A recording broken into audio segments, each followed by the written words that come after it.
सतनाम श्री वाहिगुरु साहिब जी। नजीब खान ने नजीबगढ़ रचा, ਨਜੀਬ ਖਾਨ ਨੇ ਨਜੀਬਗੜ੍ਹ ਰਚਾ। ਦਿੱਲੀ ਦੇ ਬਾਦਸ਼ਾਹ ਮੁਹੰਮਦ ਸ਼ਾਹ ਰੰਗੀਲਾ ਦੀ ਮੌਤ ਤੋਂ ਬਾਅਦ ਦਿੱਲੀ ਦੇ ਤਖਤ ਵਾਸਤੇ ਰੌਲਾ ਗੌਲਾ ਸ਼ੁਰੂ ਹੋ ਗਿਆ। ਖਾਸ ਕਰਕੇ 4 ਵਜ਼ੀਰ ਤਖਤ ਤੇ ਦਾਵਾ ਕਰਨ ਲੱਗੇ। ਮਨਸੂਰ ਅਲੀ, ਨਿਜ਼ਾਮ ਅਲੀ, ਨਜੀਬ ਖਾਨ ਅਤੇ ਗਾਜਦੀਨ, ਇਹ ਚੌਵੇਂ ਜਾਣੇ ਦਿੱਲੀ ਦੇ ਤਖਤ ਨੂੰ ਪ੍ਰਾਪਤ ਕਰਨ ਵਾਸਤੇ ਉਪਰਾਲੇ ਕਰਨ ਲੱਗੇ, ਯਤਨ ਕਰਨ ਲੱਗੇ। ਇੱਥੋਂ ਤੱਕ ਖਾਸ ਕਰਕੇ ਜਿਹੜੇ 2 ਵਜ਼ੀਰ ਹਨ, ਨਜੀਬ ਖਾਨ ਅਤੇ ਗਾਜਦੀਨ, ਇਹਨਾਂ ਨੇ ਬਾਹਰੀ ਹਮਲਾਵਰਾਂ ਦੀਆਂ ਮਦਦਾਂ ਲੈਣੀਆਂ ਸ਼ੁਰੂ ਕੀਤੀਆਂ ਤਾਂ ਜੋ ਉਹਨਾਂ ਦੀ ਮਦਦ ਦੇ ਨਾਲ ਦਿੱਲੀ ਦਾ ਬਾਦਸ਼ਾਹ ਬਣਿਆ ਜਾ ਸਕੇ। ਨਜੀਬ ਖਾਨ ਨੇ ਅਹਿਮਦ ਸ਼ਾਹ ਅਬਦਾਲੀ ਨੂੰ ਸੁਨੇਹਾ ਭੇਜਿਆ ਮਦਦ ਵਾਸਤੇ ਅਤੇ ਗਾਜਦੀਨ ਨੇ ਮਰਹੱਟਿਆਂ ਨੂੰ ਕਿਹਾ ਤੁਸੀਂ ਮੇਰੀ ਮਦਦ ਕਰੋ, ਮੈਨੂੰ ਦਿੱਲੀ ਦਾ ਬਾਦਸ਼ਾਹ ਬਣਾਵੋ। ਇਸ ਤਰੀਕੇ ਨਾਲ ਦੋਵਾਂ ਦੇ ਵਿੱਚ ਵੈਰ ਵੱਧ ਗਿਆ, ਰੌਲਾ ਗੌਲਾ ਬਹੁਤ ਜ਼ਿਆਦਾ ਵੱਧ ਗਿਆ। ਨਜੀਬ ਖਾਨ ਨੇ ਨਜੀਬਗੜ੍ਹ ਰਚਾ। ਜਿਹੜਾ ਨਜੀਬ ਖਾਨ ਰੋਹਿਲਾ ਹੈ, ਜਿਨੇ ਅਹਿਮਦ ਸ਼ਾਹ ਅਬਦਾਲੀ ਨੂੰ ਆਪਣੀ ਮਦਦ ਵਾਸਤੇ ਸੱਦਿਆ ਹੈ, ਉਹਨੇ ਇੱਕ ਆਪਣੇ ਨਾਮ ਦਾ ਕਿਲਾ ਬਣਾਇਆ ਜਿਹੜਾ ਬੜਾ ਜ਼ਬਰਦਸਤ ਸੀ। ਮੁਗਲ ਪਠਾਨ ਬੈਰ ਤਬ ਮਚਾ, ਮੁਗਲ ਪਠਾਨ ਬੈਰ ਤਬ ਮਚਾ। ਭਾਈ ਰਤਨ ਸਿੰਘ ਜੀ ਕਹਿੰਦੇ ਇੱਕ ਬੰਨੇ ਮੁਗਲ ਹਨ, ਦੂਜੇ ਬੰਨੇ ਪਠਾਨ ਹਨ ਤੇ ਦੋਵਾਂ ਦੇ ਵਿੱਚ ਹੀ ਆਪਸੀ ਦੁਸ਼ਮਣੀ ਕਾਰਨ ਵੈਰ ਵੱਧ ਗਿਆ। ਮੁਹੰਮਦ ਸ਼ਾਹ ਜਬ ਮਰ ਗਇਓ, ਦਿੱਲੀ ਪਰ ਗਇਓ ਰੌਲ। ਮੁਹੰਮਦ ਸ਼ਾਹ ਜਬ ਮਰ ਗਇਓ, ਦਿੱਲੀ ਪਰ ਗਇਓ ਰੌਲ। ਜਦੋਂ ਮੁਹੰਮਦ ਸ਼ਾਹ ਰੰਗੀਲਾ ਮਰ ਗਿਆ, ਦਿੱਲੀ ਦੇ ਵਿੱਚ ਤਖਤ ਵਾਸਤੇ ਰੌਲਾ ਪੈ ਗਿਆ ਅਤੇ 4 ਵਜ਼ੀਰ ਆਪਣੇ ਆਪਣੇ ਇਲਾਕੇ ਮੱਲ ਕੇ ਕਬਜ਼ੇ ਵਿੱਚ ਕਰਕੇ ਦਿੱਲੀ ਦੇ ਤਖਤ ਵਾਸਤੇ ਉਪਰਾਲੇ ਕਰਨ ਲੱਗੇ। ਨਜੀਬ ਹੈ ਖਾਨ ਆ ਮੁਗਲ ਗਾਜ ਦੀ ਬੋਲ, ਰਹਿਓ ਨਜੀਬ ਖਾਨ ਔਰ ਮੁਗਲ ਗਾਜ ਦੀ ਬੋਲ। ਨਜੀਬ ਖਾਨ ਅਤੇ ਗਾਜਦੀਨ ਜਿਹੜੇ 2 ਵਜ਼ੀਰ ਹਨ, ਇਹਨਾਂ ਦੋਵਾਂ ਦੇ ਬੋਲ ਚਾਲ ਵਿੱਚ ਵੀ ਵਿਗਾੜ ਪੈ ਗਿਆ। ਇੱਕ ਦੂਜੇ ਦੀ ਜਾਨ ਦੇ ਦੁਸ਼ਮਣ ਬਣ ਗਏ। ਇੱਕ ਦੂਜੇ ਨੂੰ ਇਹ ਵੇਖਣਾ ਤੱਕ ਹੁਣ ਪਸੰਦ ਨਹੀਂ ਕਰਦੇ, ਕਿਉਂਕਿ ਉਹ ਚਾਹੁੰਦਾ ਹੁਣ ਉਹਨੂੰ ਮਾਰ ਦਿੱਤਾ ਜਾਵੇ ਤੇ ਤਖਤ ਮਿਲ ਜਾਵੇ। ਦੂਸਰਾ ਚਾਹੁੰਦਾ ਕਿ ਨਹੀਂ, ਉਹਨੂੰ ਮਾਰ ਦਿੱਤਾ ਜਾਵੇ ਤੇ ਤਖਤ ਦੀ ਪ੍ਰਾਪਤੀ ਹੋ ਜਾਵੇ। ਰੋਹਿਲੇ ਨੇ ਪਠਾਨ ਮੰਗਾਇਆ, ਰੋਹਿਲੇ ਨੇ ਪਠਾਨ ਮੰਗਾਇਆ। ਨਜੀਬ ਖਾਨ ਰੋਹਿਲੇ ਨੇ ਪਠਾਨ ਅਹਿਮਦ ਸ਼ਾਹ ਅਬਦਾਲੀ ਨੂੰ ਆਪਣੀ ਮਦਦ ਵਾਸਤੇ ਮੰਗਾਇਆ। ਮੁਗਲਨ ਕੋ ਵਹ ਚਾਹਤ ਮਰਾਇਆ, ਮੁਗਲਨ ਕੋ ਵਹ ਚਾਹਤ ਮਰਾਇਆ। ਤੇ ਅਬਦਾਲੀ ਦੀ ਮਦਦ ਦੇ ਨਾਲ ਇਹ ਨਜੀਬ ਖਾਨ ਮੁਗਲਾਂ ਨੂੰ ਖਤਮ ਕਰਕੇ ਆਪ ਜਿਹੜਾ ਦਿੱਲੀ ਦਾ ਬਾਦਸ਼ਾਹ ਬਣਨਾ ਚਾਹੁੰਦਾ ਹੈ। ਵਿਦ ਸਤਿਗੁਰ ਬਾਤ ਬਣਾਵੇ, ਇਸ ਵਿਦ ਸਤਿਗੁਰ ਬਾਤ ਬਣਾਵੇ। ਭਾਈ ਰਤਨ ਸਿੰਘ ਜੀ ਕਹਿੰਦੇ ਸਤਿਗੁਰੂ ਪਰਮਾਤਮਾ ਨੇ ਇਸ ਵਿਧੀ ਦੇ ਨਾਲ ਇਹ ਜਿਹੜੀ ਖੇਡ ਰਚ ਦਿੱਤੀ, ਇਹ ਜਿਹੜੀ ਗੱਲ ਬਣਾ ਦਿੱਤੀ। ਤੁਰਕਨ ਤੇ ਤਿਮ ਤੁਰਕ ਮਰਾਵੇ। ਹੁਣ ਪਠਾਨ ਵੀ ਤੁਰਕ ਹਨ, ਮੁਸਲਮਾਨ ਹਨ ਤੇ ਮੁਗਲ ਵੀ ਤੁਰਕ ਹਨ, ਮੁਸਲਮਾਨ ਹਨ। ਭਾਵੇਂ ਦੋਵੇਂ ਧਿਰਾਂ ਮੁਸਲਮਾਨ ਧਰਮ ਨਾਲ ਸੰਬੰਧ ਰੱਖਦੀਆਂ ਹਨ, ਪਰ ਦੋਵੇਂ ਧਿਰਾਂ ਹੁਣ ਤਖਤ ਦੇ ਵਾਸਤੇ, ਕੁਰਸੀ ਦੇ ਵਾਸਤੇ ਇੱਕ ਦੂਜੇ ਦੀਆਂ ਜਾਨ ਦੀਆਂ ਦੁਸ਼ਮਣਾਂ ਬਣ ਗਈਆਂ ਹਨ, ਕਿਉਂਕਿ ਉਹ ਚਾਹੁੰਦੇ ਹਨ ਕਿ ਉਹਨਾਂ ਨੂੰ ਮਾਰ ਕੇ ਤਖਤ ਮਿਲਣਾ ਹੈ। ਤੇ ਪਠਾਨ ਕਹਿੰਦੇ ਜਿੰਨਾ ਚਿਰ ਮੁਗਲਾਂ ਨੂੰ ਨਾ ਮਾਰਿਆ ਗਿਆ ਉਹਨਾਂ ਚਿਰ ਤਖਤ ਨਹੀਂ ਮਿਲ ਸਕਦਾ। ਤੇ ਭਾਈ ਰਤਨ ਸਿੰਘ ਜੀ ਕਹਿੰਦੇ ਪ੍ਰਮਾਤਮਾ ਸਤਿਗੁਰੂ ਜੀ ਨੇ ਇਹ ਜਿਹੜੀ ਖੇਡ ਰਚ ਦਿੱਤੀ, ਇਹ ਜਿਹੜੀ ਗੱਲ ਬਣਾ ਦਿੱਤੀ ਹੈ ਕਿ ਤੁਰਕਾਂ ਨੂੰ ਆਪਸ ਵਿੱਚ ਮਰਵਾਉਣ ਵਾਸਤੇ ਪ੍ਰਮਾਤਮਾ ਨੇ ਇਹ ਤਮਾਸ਼ਾ ਰਚ ਦਿੱਤਾ।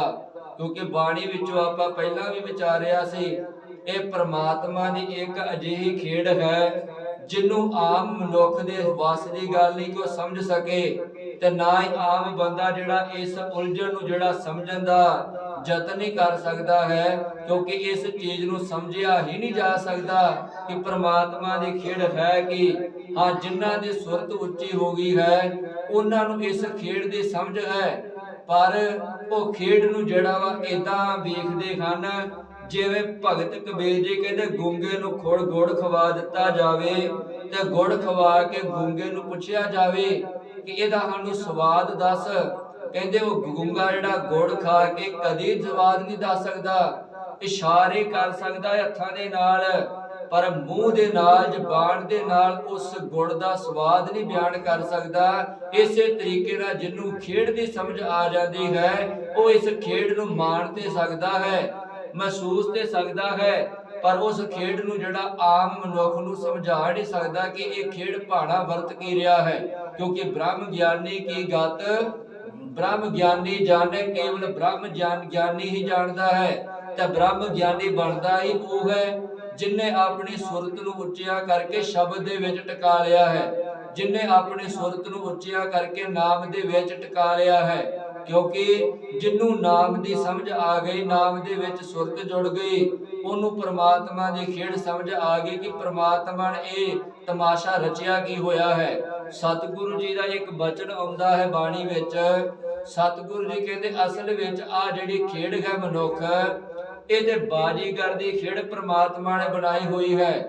ਜਿਵੇਂ ਇੱਕ ਬਾਜੀਗਰ ਲੋਕਾਂ ਨੂੰ ਤਮਾਸ਼ਾ ਵਿਖਾਉਣ ਵਾਸਤੇ ਕਾਠ ਦੀਆਂ ਦੋ ਪੁਤਲੀਆਂ ਬਣਾਉਂਦਾ ਹੈ ਅਤੇ ਉਹਨਾਂ ਨੂੰ ਧਾਗੇ ਪਾ ਕੇ ਆਪ ਪਰਦੇ ਦੇ ਉੱਲੇ ਹੋ ਜਾਂਦਾ ਹੈ ਤੇ ਦੁਨੀਆ ਨੂੰ ਵਿਖਾਉਣ ਵਾਸਤੇ, ਦੁਨੀਆ ਨੂੰ ਹਸਾਉਣ ਵਾਸਤੇ, ਦੁਨੀਆ ਨੂੰ ਜਿਹੜਾ ਤਮਾਸ਼ਾ ਵਿਖਾਉਣ ਵਾਸਤੇ ਉਹਨਾਂ ਧਾਗਿਆਂ ਨੂੰ ਆਪਣੇ ਹੱਥਾਂ ਦੇ ਵਿੱਚ ਫੜ ਕੇ ਉਹਨਾਂ ਕਾਠ ਦੀਆਂ ਪੁਤਲੀਆਂ ਦੇ ਕੋਲ ਤਮਾਸ਼ਾ ਕਰਾਉਂਦਾ ਹੈ ਤੇ ਲੋਕ ਵੇਖ ਵੇਖ ਹੱਸਦੇ ਹਨ ਕਿ ਕਿੰਨਾ ਵੱਡੀ ਵਧੀਆ ਤਮਾਸ਼ਾ ਜਿਹੜੀਆਂ ਕਾਠ ਦੀਆਂ ਪੁਤਲੀਆਂ ਕਰ ਰਹੀਆਂ ਹਨ। ਪਰ ਅਸਲ ਵਿੱਚ ਤਮਾਸ਼ਾ ਕਾਠ ਦੀਆਂ ਪੁਤਲੀਆਂ ਨਹੀਂ ਕਰ ਰਹੀਆਂ, ਤਮਾਸ਼ਾ ਕਰਾਉਣ ਵਾਲਾ ਪਰਦੇ ਪਿੱਛੇ ਬਾਜੀਗਰ ਹੈ। ਸਤਿਗੁਰੂ ਜੀ ਕਹਿੰਦੇ ਮਨੁੱਖ ਆ ਸੰਸਾਰ ਇੱਕ ਅਖਾੜਾ ਹੈ, ਮਨੁੱਖ ਇਹਦੇ ਵਿੱਚ ਤਮਾਸ਼ਾ ਵੇਖਣ ਆਇਆ ਹੈ ਤੇ ਪ੍ਰਮਾਤਮਾ ਨੇ ਮਨੁੱਖ ਨੂੰ ਕਾਠ ਦੀਆਂ ਪੁਤਲੀਆਂ ਬਣਾ ਕੇ ਤੇ ਮੋਹ ਮਾਇਆ ਦੀਆਂ ਜਿਹੜੇ ਧਾਗੇ ਪਾ ਦਿੱਤੇ ਹਨ, ਉਹਨਾਂ ਧਾਗਿਆਂ ਨੂੰ ਆਪਣੇ ਹੱਥ ਦੇ ਵਿੱਚ ਫੜ ਲਿਆ ਤੇ ਜਿਵੇਂ ਬਾਜੀਗਰ ਪਰਦੇ ਦੇ ਪਿੱਛੇ ਜਿਹੜਾ ਕਾਠ ਦੀਆਂ ਪੁਤਲੀਆਂ ਨਚਾਉਂਦਾ ਹੈ, ਉਸੇ ਤਰੀਕੇ ਨਾਲ ਪ੍ਰਮਾਤਮਾ ਵੀ ਨਿਰਗੁਣ ਰੂਪ ਵਿੱਚ ਮਨੁੱਖ ਨੂੰ ਮੋਹ ਮਾਇਆ ਦੀਆਂ ਜੰਜੀਰਾਂ ਤੇ ਨਚਾ ਰਿਹਾ ਹੈ। ਸਤਿਗੁਰੂ ਜੀ ਨੇ ਇਸੇ ਕਰਕੇ ਬਚਨ ਕਿਹਾ, ਕਾਠ ਕੀ ਪੁੱਤਰੀ ਕਹਾ ਕਰੇ ਬਪਰੇ, ਖਿਲਾਵਣ ਹਾਰੋ ਜਾਣੇ ਕੇਵਲ ਖਿਲਾਵਣ ਹਾਰ ਪ੍ਰਮਾਤਮਾ ਹੀ। ਇਸ ਕਾਠ ਦੀ ਪੁਤਲੀ ਨੂੰ ਜਾਂ ਇਸ ਤਮਾਸ਼ੇ ਨੂੰ ਜਿਹੜਾ ਚਲਾ ਰਿਹਾ ਹੈ ਤੇ ਉਸ ਤਮਾਸ਼ੇ ਨੂੰ ਪ੍ਰਮਾਤਮਾ ਆਪਣੇ ਢੰਗ ਤਰੀਕੇ ਨਾਲ ਚਲਾਉਂਦਾ ਹੈ। ਕਿਉਂਕਿ ਇਸ ਸਮਾਜ ਦੇ ਵਿੱਚ ਪ੍ਰਮਾਤਮਾ ਨੇ ਇੱਕ ਧਿਰ ਵਿਰੋਧੀ ਬਣਾਈ ਹੈ, ਇੱਕ ਧਿਰ ਜਿਹੜੀ ਪ੍ਰਮਾਤਮਾ ਦਾ ਨਾਮ ਜਪਣ ਵਾਲੀ ਬਣਾਈ ਹੈ, ਇੱਕ ਜਿਹੜੀ ਪ੍ਰਮਾਤਮਾ ਦੇ ਉੱਤੇ ਸ਼ੱਕ ਕਰਦੀ ਹੈ, ਇੱਕ ਪ੍ਰਮਾਤਮਾ ਦੇ ਉੱਤੇ ਆਸਥਾ ਰੱਖਦੀ ਹੈ ਕਿ ਨਹੀਂ ਪ੍ਰਮਾਤਮਾ ਹੀ ਸਭ ਕੁਝ ਹੈ।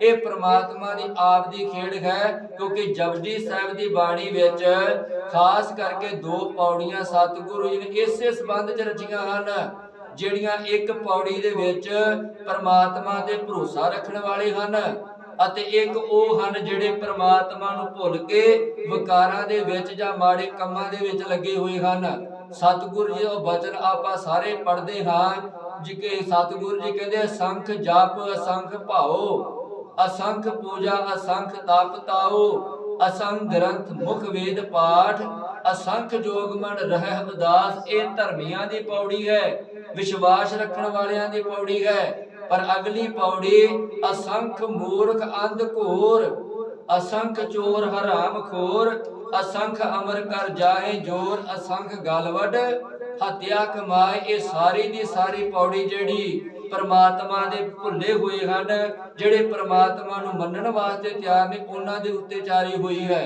ਤੇ ਸਤਿਗੁਰੂ ਜੀ ਨੇ ਦੋਵਾਂ ਪੌੜੀਆਂ ਦੇ ਅੰਤ ਵਿੱਚ ਇੱਕ ਗੱਲ ਕਹਿ ਦਿੱਤੀ, ਕੁਦਰਤ ਕਵਨ ਕਹਾ ਵਿਚਾਰ, ਵਾਰਿਆ ਨ ਜਾਵਾ ਇੱਕ ਵਾਰ, ਜੋ ਤੁਧ ਭਾਵੈ ਸਾਈ ਭਲੀ ਕਾਰ, ਤੂੰ ਸਦਾ ਸਲਾਮਤ। ਨਿਰੰਕਾਰ ਪ੍ਰਮਾਤਮਾ ਆਪ ਹੀ ਇਹ ਖੇਡ ਨੂੰ ਚਾ ਰਿਹਾ ਹੈ, ਆਪ ਹੀ ਖੇਡ ਨੂੰ ਚਲਾ ਰਿਹਾ ਹੈ, ਆਪ ਪ੍ਰਮਾਤਮਾ ਨੇ ਤਮਾਸ਼ਾ ਰਚਿਆ ਹੈ ਤੇ ਪ੍ਰਮਾਤਮਾ ਆਪਣੀ ਇਸ ਖੇਡ ਵਿੱਚ ਕਿਹਨੂੰ ਕਿਹਦਾ ਦੁਸ਼ਮਣ ਬਣਾ ਦਿੰਦਾ ਹੈ। ਕਿਹਨੂੰ ਕਿਹਦਾ ਸੱਜਣ ਬਣਾ ਦਿੰਦਾ ਹੈ, ਕਿਹਦੇ ਹੱਥੋਂ ਕਿਹਨੂੰ ਪ੍ਰਮਾਤਮਾ ਨੇ ਮਰਵਾ ਦੇਣਾ ਹੈ, ਕਿਹਦੇ ਹੱਥੋਂ ਕਿਸੇ ਦੀ ਜਾਨ ਬਚਾ ਦੇਣੀ ਹੈ। ਇਹ ਕੇਵਲ ਤੇ ਕੇਵਲ ਪ੍ਰਮਾਤਮਾ ਦੇ ਹੱਥਾਂ ਵਿੱਚ ਡੋਰ ਹੈ, ਕਿਉਂਕਿ ਅਸੰਖ ਜਿਹੜੇ ਪ੍ਰਮਾਤਮਾ ਨੇ ਇਹ ਜਿਹੇ ਪੈਦਾ ਕੀਤੇ ਜਿਹੜੇ ਰੱਬ ਨੂੰ ਮੰਨਦੇ ਹਨ ਤੇ ਚੰਗਾ ਕੰਮ ਕਰਦੇ ਹਨ। ਅਸੰਖ ਹੀ ਅਜਿਹੇ ਪੈਦਾ ਕੀਤੇ ਹਨ ਜਿਨ੍ਹਾਂ ਦੀ ਗਿਣਤੀ ਕੋਈ ਨਹੀਂ, ਜਿਹੜੇ ਪ੍ਰਮਾਤਮਾ ਦੇ ਉਲਟ ਚੱਲ ਕੇ ਮਾੜਾ ਕੰਮ ਕਰਦੇ ਹਨ। ਤੇ ਸਤਿਗੁਰੂ ਜੀ ਕਹਿੰਦੇ ਪਰ ਮੌਤ ਤੇ ਜੀਵਨ ਇਹ ਇਹਨਾਂ ਦੋਵਾਂ ਦੇ ਹੱਥਾਂ ਵਿੱਚ ਨਹੀਂ ਹੈ, ਕਿਉਂਕਿ ਮੌਤ ਕੇਵਲ ਪ੍ਰਮਾਤਮਾ ਨੇ ਆਪਣੇ ਹੱਥ 'ਚ ਰੱਖੀ, ਜੀਵਨ ਪ੍ਰਮਾਤਮਾ ਨੇ ਆਪਣੇ ਹੱਥਾਂ 'ਚ ਰੱਖਿਆ ਵਾ। ਕਿਉਂਕਿ ਜੇ ਮੌਤ ਤੇ ਜਨਮ ਜਿਹੜਾ ਜਨਮ ਹੈ ਉਹ ਪ੍ਰਮਾਤਮਾ ਇਹਨਾਂ ਦੇ ਹੱਥਾਂ ਵਿੱਚ ਦੇ ਦਿੰਦਾ ਤਾਂ ਇਹਨਾਂ ਨੇ ਆਪਣੀਆਂ ਦੁਸ਼ਮਣਾਂ ਨੂੰ ਮਾਰੀ ਜਾਣਾ ਸੀ, ਦੂਜਿਆਂ ਨੂੰ ਰੱਖੀ ਜਾਣਾ ਸੀ। ਪਰ ਪ੍ਰਮਾਤਮਾ ਨੇ ਖੇਡ ਅਜਿਹੀ ਰਚੇ, ਸਤਿਗੁਰੂ ਜੀ ਕਹਿੰਦੇ ਜੋਰ ਨਾ ਜਨਮ ਜੋਰ ਨਾ ਜੀਵਨ ਮਰਨਾ ਜੋਰ, ਨਾ ਜੀਣ ਵਿੱਚ ਕਿਸੇ ਦਾ ਜ਼ੋਰ ਹੈ ਤੇ ਨਾ ਮਰਨ ਵਿੱਚ ਜ਼ੋਰ ਹੈ, ਕਿਉਂਕਿ ਪ੍ਰਮਾਤਮਾ ਨੇ ਖੇਡ ਅਜਿਹੀ ਰਚੀ ਹੈ। ਭਾਈ ਰਤਨ ਸਿੰਘ ਜੀ ਕਹਿੰਦੇ ਹਨ ਇਸ ਇਤ ਬੇਦੀ ਸਤਿਗੁਰ ਬਾਤ ਬਣਾਵੈ, ਤੁਰਕਣ ਤੇ ਇਮ ਤੁਰਕਣ ਮਰਾਵੈ।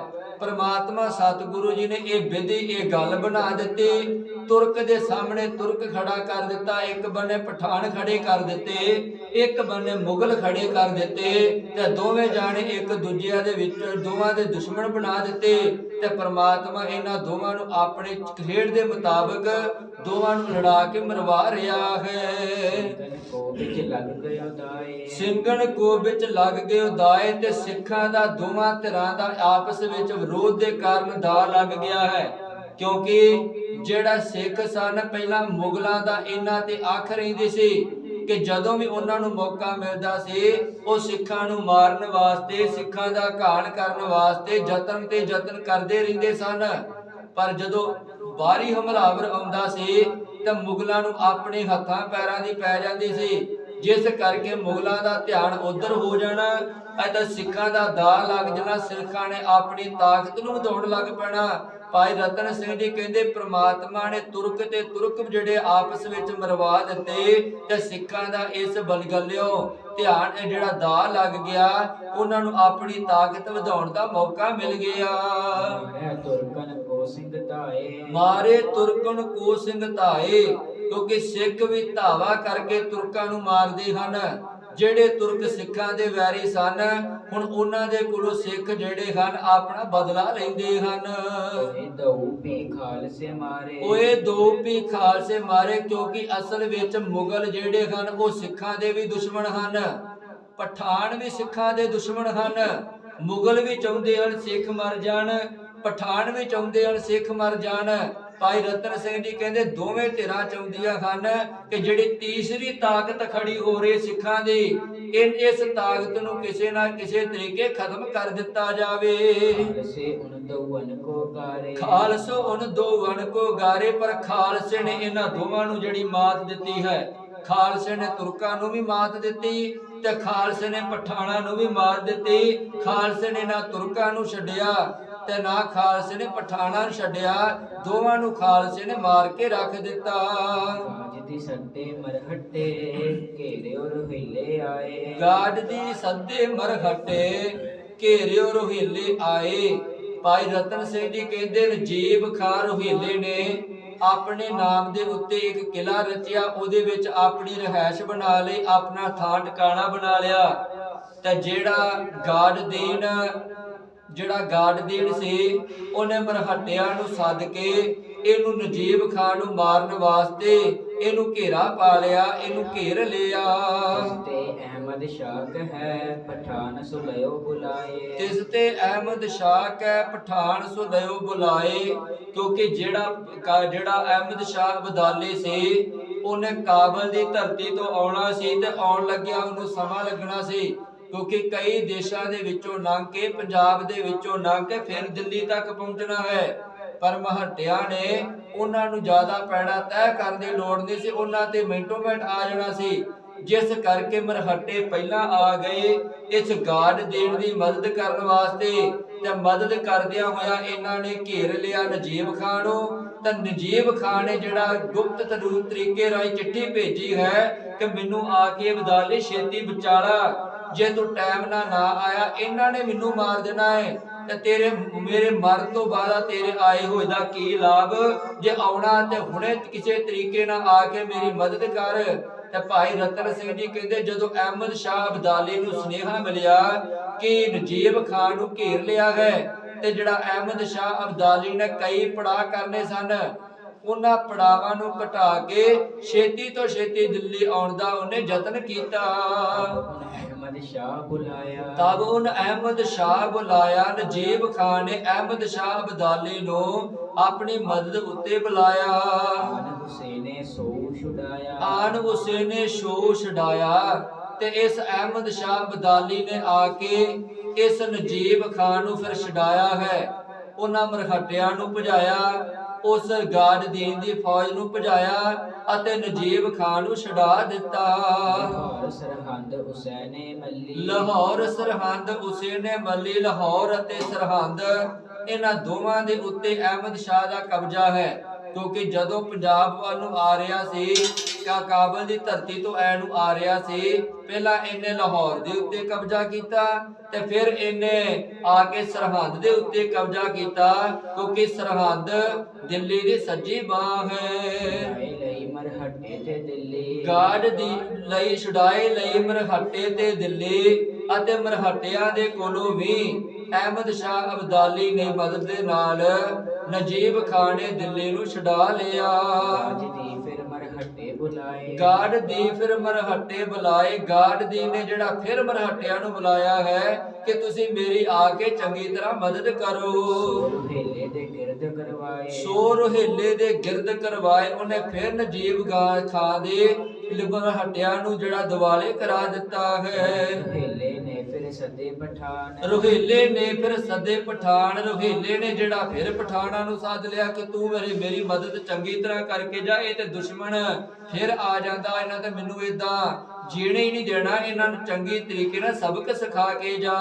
सोकर आयो काबलो तान ਸੋ ਕਰ ਆਇਓ ਕਾਬਲੋ ਤਾਣ। ਕਾਬਲ ਦੀ ਧਰਤੀ ਤੋਂ ਇਹ ਅਹਿਮਦ ਸ਼ਾਹ ਅਬਦਾਲੀ ਪੂਰੇ ਤਾਣ ਦੇ ਨਾਲ, ਪੂਰੇ ਜ਼ੋਰ ਦੇ ਨਾਲ ਅਤੇ ਪੂਰੀ ਤਿਆਰੀ ਦੇ ਨਾਲ ਇਸ ਵਾਰ ਹਿੰਦੁਸਤਾਨ ਨੂੰ ਬਰਬਾਦ ਕਰਨ ਵਾਸਤੇ ਹੀ ਆਇਆ ਹੈ। मीर मन्नू को सुस्ती पई ਮੀਰ ਮਨੂ ਕੋ ਸੁਸਤੀ ਭਈ।